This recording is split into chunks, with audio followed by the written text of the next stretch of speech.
ಇಲ್ಲಿ ಈಗ ತಾನೇ ರಾಜುಗೌಡರು ಮಾತಾಡಿದ್ರು. ಶೃಂಗೇರಿ ಘಟ್ಟ ಮಾತಾಡಿದ ತಕ್ಷಣ ಇಟ್ಕೊಂಡಿರ್ತೀರಾ ಈಗ ನಮ್ಮ ಕಂಟಿನ್ಯೂ ಮಾಡಿ ಡಿಸ್ಟರ್ಬ್ ಆಗಬೇಕು. ಕಂಟಿನ್ಯೂ ಆಗಿ ಈಗ ಫಾಸ್ಟ್ ರಾಜುಗೌಡರು ಮಾತಾಡಿದ್ರು. ರಾಜುಗೌಡರ ಕ್ಷೇತ್ರದಲ್ಲಿ ಸುಮ್ಮನೆ ಶೃಂಗೇರಿ ಪೀಠವನ್ನ ರಕ್ಷಣೆ ಮಾಡಿದ್ದು ಟಿಪ್ಪು ಸುಲ್ತಾನ್. ಆ ಶೃಂಗೇರಿ ಪೀಠಕ್ಕೆ ಅವಮಾನ ಮಾಡಿದವರು, ಆ ಶೃಂಗೇರಿ ಪೀಠಕ್ಕೆ ಅವಮಾನ ಮಾಡಿದವರು ಇವರ ಸಂಘಟನೆಯವರು.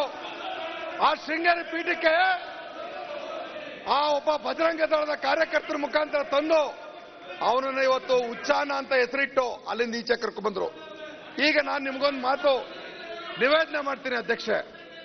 ಈಗ ತಾನೇ ನಮ್ಮ ಯತ್ನಾಳ್ ಸಾಹೇಬರು ಮಾತಾಡ್ತಾ ಹೇಳಿದ್ರು, ಅವ್ರ ಕ್ಷೇತ್ರದಲ್ಲಿ ಟೋಪಿ ಹಾಕೊಂಡು ಮಗು ಎತ್ಕೊಂಡು ಮುತ್ತಿಕ್ತಾರೆ ಮುಸಲ್ಮಾನ್ ಹೆಣ್ಮಗುನ, ಇಲ್ಲಿ ಬಂದ್ಬಿಟ್ಟು ವಿರೋಧ ಮಾಡ್ತಾರೆ. ಚಿಂತೆ ಇಲ್ಲ, ಅವ್ರ ವೈಯಕ್ತಿಕ ವಿಚಾರಕ್ಕೆ ನಾನು ಅಡ್ಡಿ ಬರಲ್ಲ.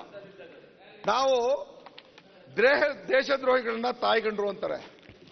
ಇವತ್ತು ಪುಲ್ವಾಮಾ ಘಟನೆಗೆ, ಪಠಾಣ್ಕೋಟ್ ಘಟನೆಗೆ, ಅರುಣಾಚಲ್ ಪ್ರದೇಶನ ಆಕ್ರಮಿಸ್ಕೊಂಡಿರೋದಕ್ಕೆ ಇವತ್ತು ಸುಳ್ಳು ಈ ತರ ಹೇಳಿಕೆಗಳನ್ನ ತಿರ್ತಿ ಕಂಪ್ಲೇಂಟ್ ಕೊಟ್ಟು ಅವೆಲ್ಲ ನಿರಾಧಾರ ಅಂತ ನಿರೂಪಣೆ ಆಗಿ ಬಂದಿದೆಯಲ್ಲ.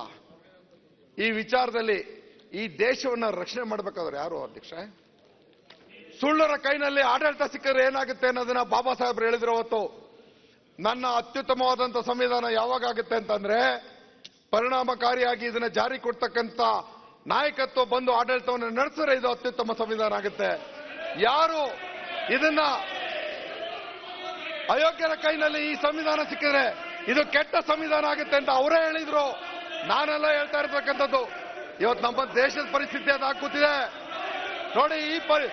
ಇವರ ಪರಂಪರೆ ನೋಡಿ, ಇವರ ತರಬೇತಿಯನ್ನು ನೋಡಿ, ಇವರ ಆಕ್ರಮಣವನ್ನು ನೋಡಿ. ಈ ದೇಶಕ್ಕೆ ಉಳಗಾಲ ಹೇಳೋದಿಲ್ಲ ಇವರು. ಗೋಧಿ ಮೀಡಿಯಾ ಇಟ್ಕೊಂಡಿದ್ದಾರೆ, ತಿರುತದ ಹೇಳಿಕೆಗಳನ್ನ ಕೊಡ್ತಾರೆ. ಆಯ್ತು, ಬೇಗ ಮುಗಿಸಿ. ರಾಷ್ಟ್ರದಲ್ಲಿ ಕೋಮುವಾದವನ್ನು ಹತ್ತಿಕ್ಬೇಕು ಅಂತಂದ್ರೆ ದಯವಿಟ್ಟು ನಿಷ್ಪಕ್ಷಪಾತವಾಗಿ ತನಿಖೆ ಆಗಲಿ. ದೇಶದ್ರೋಹಿ ಯಾರೇ ಇದ್ರು ಅವರು ಶಿಕ್ಷೆ ಆಗಲಿ.